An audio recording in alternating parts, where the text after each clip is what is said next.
వైఎస్ఆర్సీపీ స్థాపించి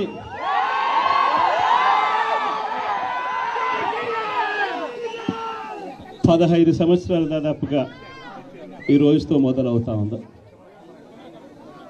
ఈ 15 సంవత్సరాల ఈ వైఎస్ఆర్సీపీ ప్రయాణంలో మొట్టమొదటి రోజు నుంచి ఈ పార్టీ పుట్టింది కష్టాల్లో నుంచే పుట్టింది. ప్రజల కష్టాలను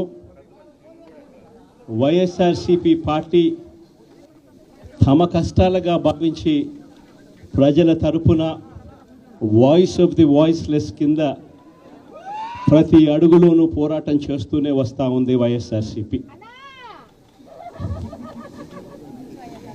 ఈరోజు ప్రతిపక్షంలో మనం కూర్చోవడం కొత్త కాదు. ఈ 15 ఏళ్ల మన ప్రయాణంలో 10 సంవత్సరాలు మనం ప్రతిపక్షంలోనే ఉన్నాం. దీటైన సమాధానం అధికారంలో ఉన్న వాళ్ళకు ఎప్పుడు ఇస్తూనే వచ్చాం.